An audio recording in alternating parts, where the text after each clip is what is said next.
Hello everyone. आज हम basically एक क्वेश्चन डिस्कस करने वाले हैं जो आपका डेटा साइंस का गेट में आया हुआ था पिछला साल 2024 में। तो इसमें हमको दिया गया है कि क्या करना है। इसमें एक स्यूडो कोड दिया गया है, ठीक है, एक फंक्शन के लिए जो जिसका नाम है कंप्यूट सेक्स। ठीक है, देखो कंप्यूट सेक्स दिया हुआ है, ठीक है। साथ में इसमें क्या है, एज एन आर्ग्यूमेंट इसको पास कर दिया गया है। ओके, तो अब पूछा जा रहा है हमसे कि कौन सा इनमें से कौन सा एरे, आउटपुट एरे ये रिटर्न करेगा after modification of the given या इनपुट एरे। तो हमको सबको पता है कि स्यूडोकोड क्या होता है। बेसिकली एक एल्गोरिदम का रिप्रेजेंटेशन होता है। कोई भी एल्गोरिदम जो बेसिक टास्क या mathematical arithmetical logical operations perform करे, एल्गोरिदम कोई भी, ठीक है, on a variable, array, string, कोई भी डेटा स्ट्रक्चर पे कोई भी अगर ऑपरेशन करते हैं हमारा, okay, and to solve a problem, ठीक है, अगर प्रॉब्लम सॉल्विंग के लिए, तो उसके लिए हमको एल्गोरिथम लगता है ना, तो उसको रिप्रेजेंटेशन है हमारा स्यूडो कोड। और स्यूडो कोड को छोड़ के और एक रिप्रेजेंटेशन होता है फ्लो चार्ट। बेसिकली जो क्या flow of control in the code वो समझाता है हमको। जो हमारा जो कंपाइलर डिजाइन है उसमें भी बहुत वाइडली यूज होता है, in the form of control free, sorry मैं गलत बोल रहा हूँ, कंट्रोल फ्लो ग्राफ है। कंट्रोल फ्लो ग्राफ है जो कंट्रोल फ्लो करता है एक ब्लॉक से लेके दूसरा बेसिक ब्लॉक तक। तो बेसिक ब्लॉक्स क्या होता है, जहाँ पे कंट्रोल बस एक ही एंड से घुसेगा, बस कंट्रोल इधर घुस ही सकता है, मिडिल में से कहीं से कंट्रोल घुस भी नहीं सकता, बाहर भी नहीं जा सकता, दिस इज नॉट परमिटेड। लेकिन end of that block control free जा सकता है। सो यहाँ पे स्टार्टिंग हो जाता है, स्टार्ट, ठीक है, स्टार्ट नोड है हमारा, ठीक है, ये ब्लॉक नहीं है, बेसिक ब्लॉक नहीं है। बेसिक ब्लॉक में क्या रहता है, कुछ इंस्ट्रक्शन रहता है। और जब ये एरो देख रहे हैं ना बीच में, एंड में, या फिर बेसिक ब्लॉक का, वो ब्रांचिंग की वजह से लगता है, branching using if, if else, या फिर मान लो इफ देन, या फिर कुछ और भी रहेगा ना, ब्रेक, कंटिन्यू, इससे branching, go to statements, go to function से। सी में ऐसे करता है, पाइथन में पास फंक्शन होता है जो कंट्रोल को पास कर देता है, और ब्रेक कंटिन्यू पाइथन में भी है। तो बेसिकली ब्रांचिंग की वजह से ये बेसिक ब्लॉक्स रहता है जिधर पे कंट्रोल फ्लो करता है। लेकिन वो वाला चीज़ थोड़ा अलग है, वो कंपाइलर डिजाइन का पार्ट था। और जो प्रोग्रामिंग में होता है उधर पे भी कंट्रोल फ्लो होता है।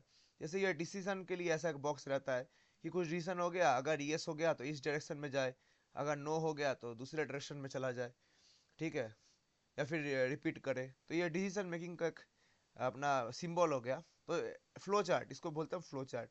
और इधर से इनपुट से इनपुट आया, आउटपुट आया, उसके लिए अलग अलग सा सिंबल होता है। स्यूडो कोड क्या होता है, ऐसे करके हमारा कोई फंक्शन है, एफ ऑफ एन लिख लिया हमने। तो ये फंक्शन का नाम है, एन क्या है, आर्ग्यूमेंट है जो पास कर रहे हैं। तो इनके ऊपर कुछ ऑपरेशन हमने परफॉर्म किया, फाइनली हमने एक वैल्यू रिटर्न कर दिया जो आउटपुट है। वैल्यू हो सकता है, एरे हो सकता है, कुछ भी हो सकता है।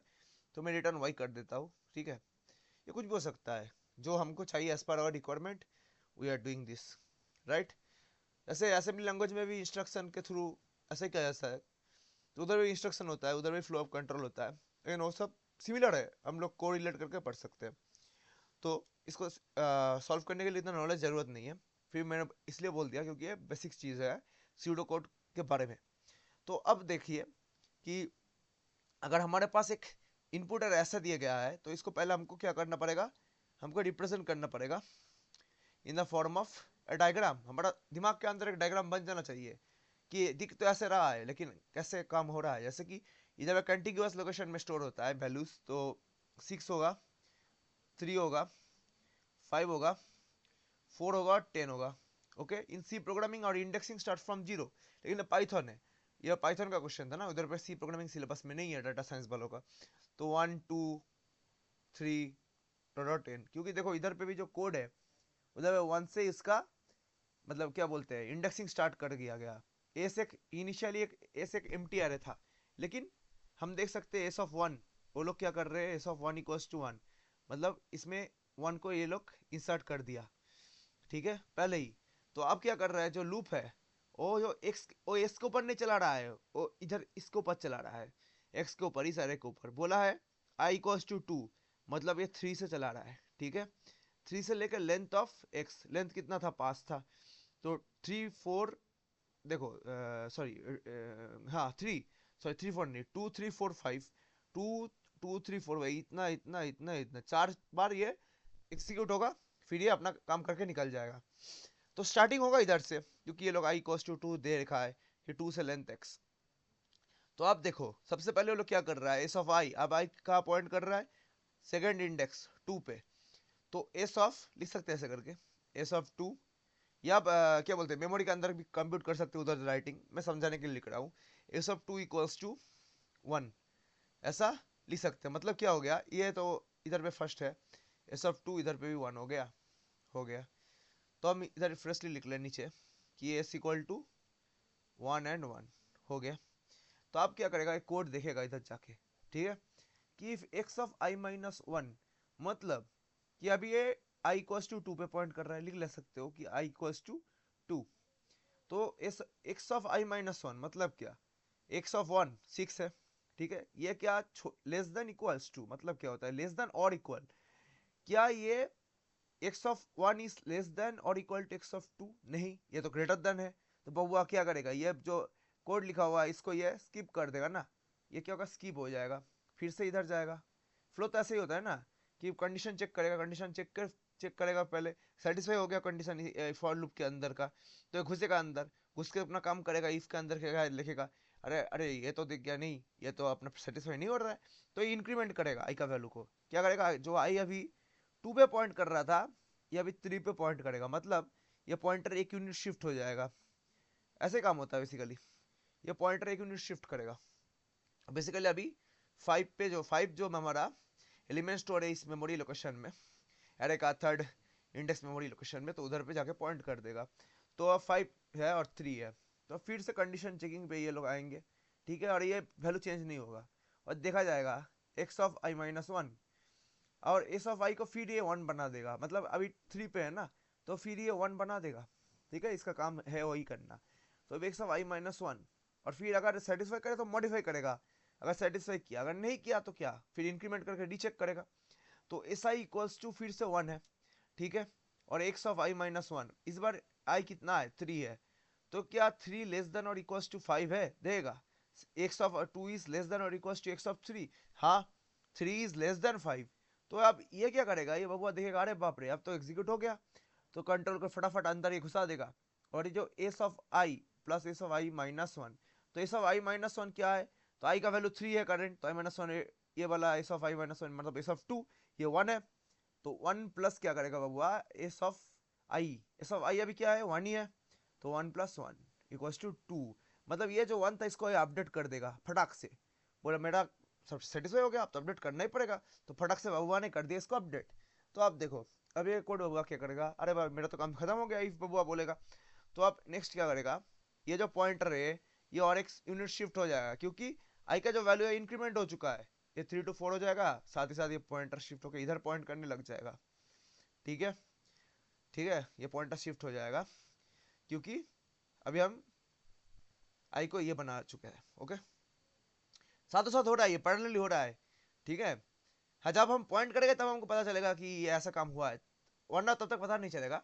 लेकिन इधर देखिए अब जो इधर होगा फिर से क्या होगा, एस ऑफ आई 1 हो जाएगा, मतलब ये 3 एलिमेंट्स 1 1 2, तो कौन कौन ऑप्शन आप एलिमिनेट कर सकते हो, एक भी नहीं, क्योंकि सारे के बिगिनिंग में देखो 1 1 2 है, सब 1 1 2, तो एक भी एलिमिनेशन अभी नहीं कर सकते हम, इसलिए हमको फर्दर सॉल्व करना पड़ेगा, ठीक है। तो देखिए फिर से ये 1 बना देगा इसको, ठीक है, और इसको भी 1 बना दिया जाएगा पहले, ठीक है, उसके बाद हम कंप्यूटेशन करेंगे। तो अब देखते हैं इस एरे देखेगा इस एरे में, और कंप्यूटेशन करेगा इस एरे में। बेसिकली ये क्या कर रहा है, चेक कर रहा है कि एक एलिमेंट, अगर एरे में कुछ एलिमेंट्स है तो ये चेक करेगा कि कोई भी करंट पोजीशन पे और पिछला एलिमेंट से अगर ज्यादा है, तो उस इंडेक्स पे जो चेकिंग हो रहा है उसमें क्या करे 1 प्लस 1 2 कर दे, वरना बाकी सब क्या करे, बाकी सबको 1 ही रखे, जहाँ पे ऐसा वैलिड नहीं हो रहा है, मतलब 6 और 3 के लिए देखे, 3 के लिए पहले हम चेकिंग करेंगे, तो 3 क्या है 6 से बड़ा नहीं है, छोटा है, इसलिए क्या पहले तो 1 ही था, तो 1 के बाद फिर 1 आ जाएगा। 5 क्या है बड़ा है, तो 5 इक्वल्स ये जो इधर जो होगा इंडेक्स, इसका इंडेक्स पे जो एलिमेंट स्टोर होगा एस वाले में, तो क्या होगा 1 प्लस 1 हो जाएगा ना, 1 प्लस 1, इसमें तो 1 था ही ये 5 वाले में, तो 1 प्लस 1 2, तो इन दोनों के लिए 2 हो गया। अब आप 5 और 4 के लिए देखेंगे ना, तो देख लीजिए यही हो रहा है। अब 4 पे देख रहा है, ये जो है ना, मान लो x of 3 is less than x of 4, less than और equals to no 5 is greater than 4 है। तो ये बाबू बोलेगा नहीं बाबू ऐसा तो नहीं हो रहा है। तो क्या करें, कंट्रोल इधर नहीं घुस पाएगा, आराम से ये विदाउट चेंजिंग द वैल्यू ये पॉइंटर शिफ्ट होगा, आई इंक्रीमेंट होकर 5 हो जाएगा।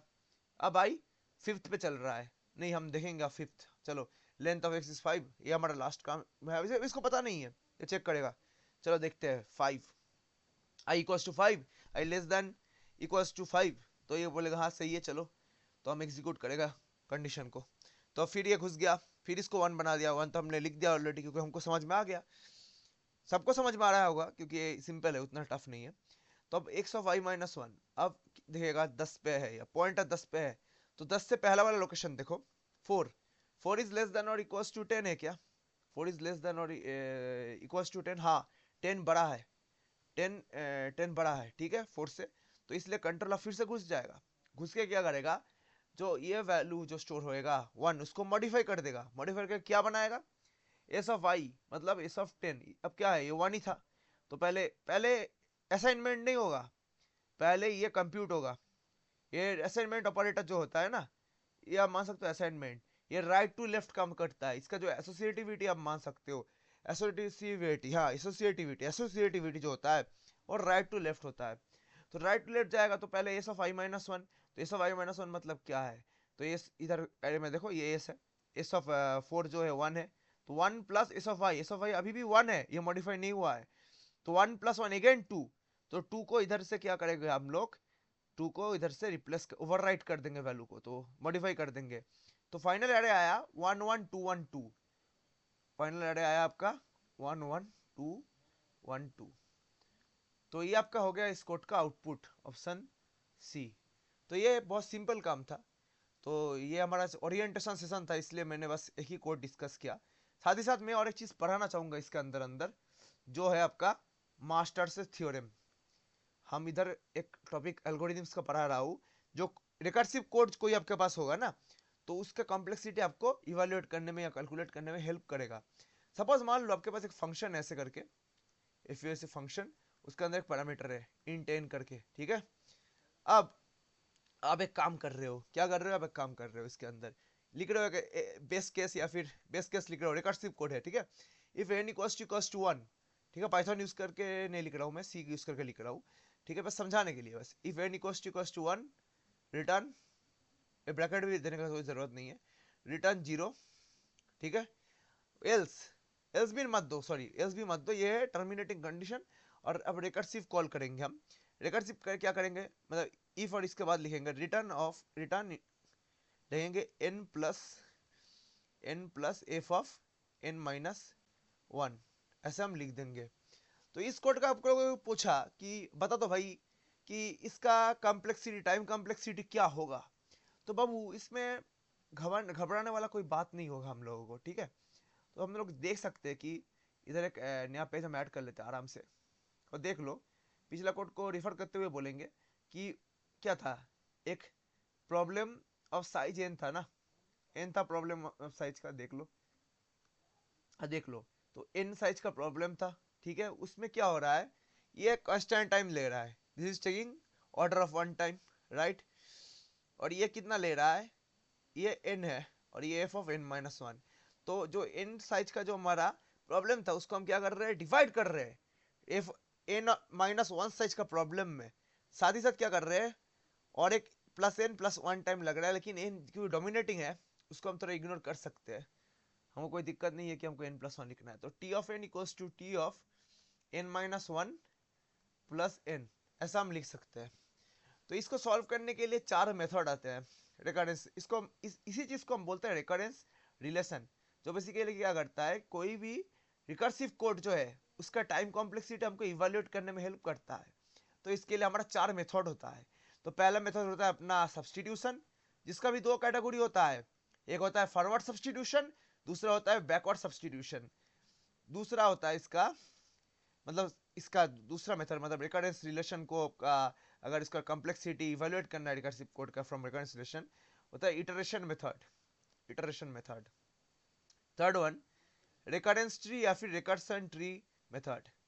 रिकरेंस ट्री बनाते हैं हम एक, ठीक है, तो उसके अंदर हम कैलकुलेट करते हैं इसका कॉम्प्लेक्सिटी। और चौथा जो है वो बहुत ही एडवांस चीज़ है, मैं चौथा के बारे में भी बात करके ये सेशन एंड करूंगा, साथ में सब्स्टिट्यूशन भी थोड़ा बहुत बताऊंगा। चौथा है अपना masters method and extended masters method. इसका एक एक्सटेंडेड फॉर्म भी होता है जिसको यूज करके हम लोग अगर ये बेसिक वाला सेटिस्फाई नहीं होता तब यूज करते हैं।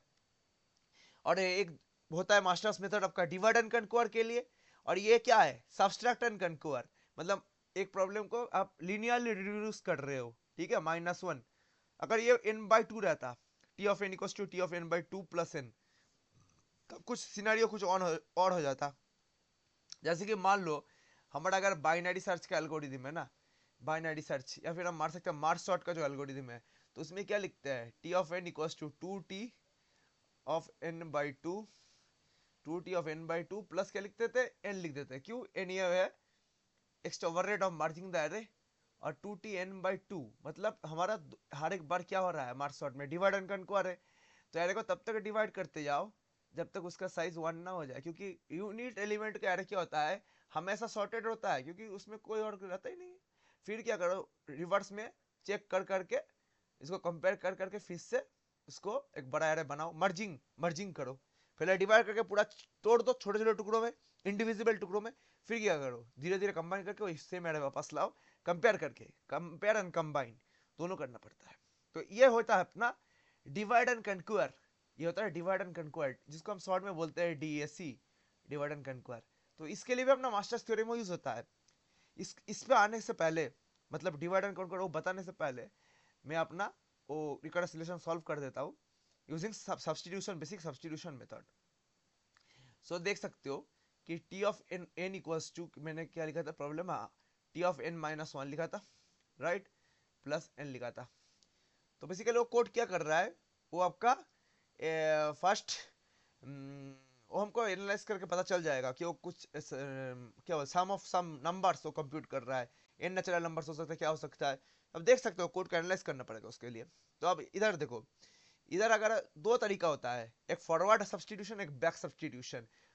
एक अगर आपने लिखो इधर t ऑफ 1 क्या होता है, कंप्यूट करोगे तो इधर आ जाएगा t ऑफ 0, लेकिन t ऑफ 0 के लिए, हाँ, और एक चीज, अगर इधर, हाँ, इधर मैंने एक चीज बोलना मैं भूल गया था, कि ये जो कोड है ना, t of n equals to t of n-1 plus n, ये तब होगा ना जब n is greater than equals to, n is greater than equals to 2 होगा, ठीक है। और अगर n इज लेस देन 2 हुआ, n अगर लेस देन 2 हुआ तो अब इसको ऐसे लिख देते हैं, n इज लेस देन 2 हुआ तो ये यूनिट टाइम 1 लगेगा, ठीक है। तो ऐसे लिख सकते हो t of 1 equals to t of 0 equals to 1, ठीक है, कांस्टेंट टाइम लगेगा। अब t ऑफ 2 अब अगर आप निकालना चाहो ऐसे निकालो, t of 1 plus n, right, तो ये n प्लस 1 हो गया। अब t ऑफ 3 निकाल लेते हैं हम लोग, t of 3 equals to t of 2 plus t of plus 1, ठीक है। अब t ऑफ 2 को सब्स्टिट्यूट करो, ऐसे करके करते जाओगे तो देखोगे। अब हाँ, ठीक है, t ऑफ 2 प्लस क्या होगा, n है ना, तो n इधर इन केस में क्या था, n इधर पे सॉरी 2 था, तो इधर पे 2 सब्स्टिट्यूट करना है ना।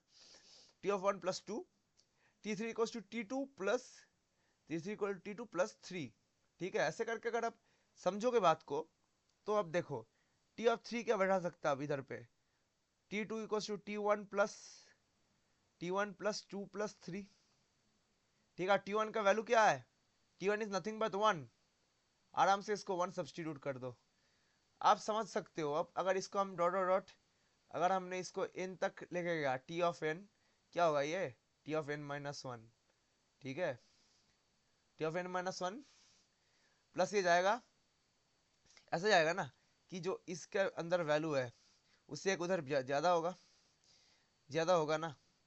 तो ऐसे करके आप मान सकते हो t of n equals to t of n-1 plus ये ऑर्डर ऑफ n स्क्वायर हो जाएगा, n स्क्वायर हो जाएगा, सॉरी t ऑफ n-1 नहीं, मैं बोलना चाहता t of 1 plus t of 1 plus 2 plus 3 plus dot dot dot 3 के लिए इतना गया ना, तो plus dot dot dot plus n हो जाएगा।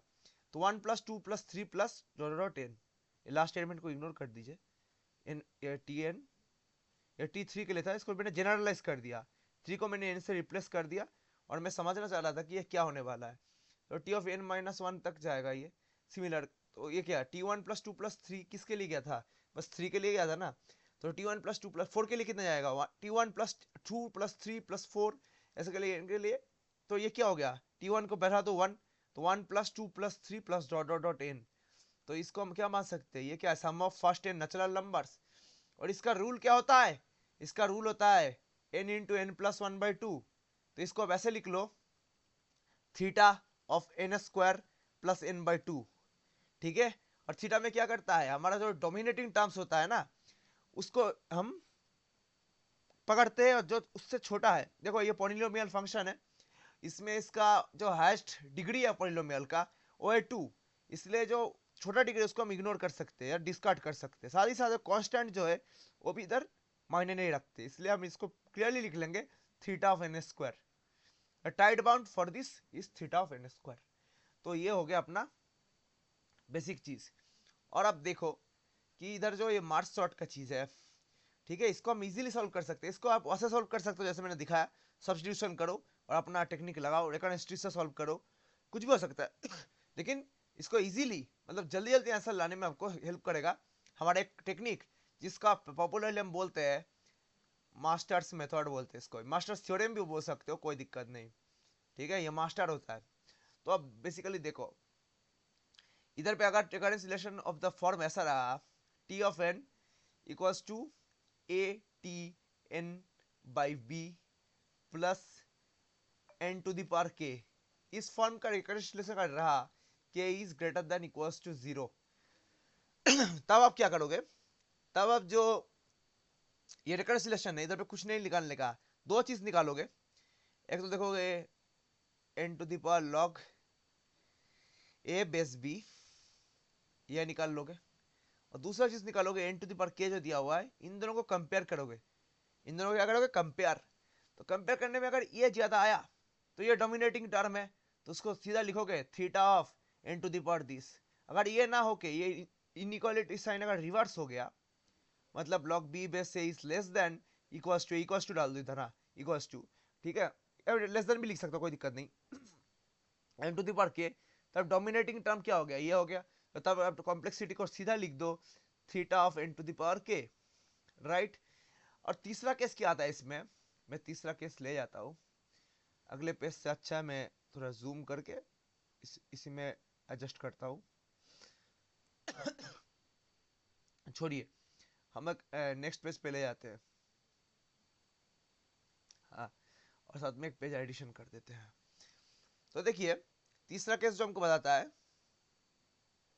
वो हमको ये बताता है कि अगर n to the power log a base b जो होता है ना, वो अगर इक्वल हो गया n to the power k का, तो अब इनमें से कोई भी एक टर्म चूज कर लो क्योंकि इक्वल है। तो मैं ऐसे लिखू लॉग ए बेस बी, साथ में लिख दो log n, log of n. तो ये हो गया उसका कॉम्प्लेक्सिटी। अब हम जो ये रिकॉन्सिलेशन लिखे हैं, इधर पे क्या है, ए क्या है, ए इज नथिंग बट 2, और बी क्या है 2 है, और के क्या है, इन टू द पावर के बोला जाता है, के 1 है ना, क्योंकि पावर 1 है, तो अब ये है ना। अब क्या है, n raise to the power log a base b 2 base 2, क्या हो जाता है, ये 1 हो जाता है, और एन टू द पावर के 1, तो दोनों इक्वल है। तो इसका कॉम्प्लेक्सिटी क्या होगा, n log n theta of n log n, लिख दो आराम से। और क्या होता है ये मार्सॉट का भाई कॉम्प्लेक्सिटी होता है कि नहीं, तो वी कैलकुलेटेड और evaluated the time complexity of merge sort, reconciliation of merge sort using the masters theorem, using the masters theorem. तो ये अपना बेसिक मास्टर्स थ्योरम हो गया, इसको थोड़ा एक्सटेंड करेंगे तो उसका डिस्कशन हम अगले वीडियो में करेंगे, और साथ ही साथ अपना बाकी मेथड्स भी धीरे धीरे मैं अपने चैनल पे लाते जाऊंगा। तो इसके साथ हम अपना पहला लेक्चर को यहीं पे ख़त्म करते, और उम्मीद करते कि आप लोगों को पसंद आया है, और पसंद आया है तो बस लाइक कर देना। चलिए बाय बाय।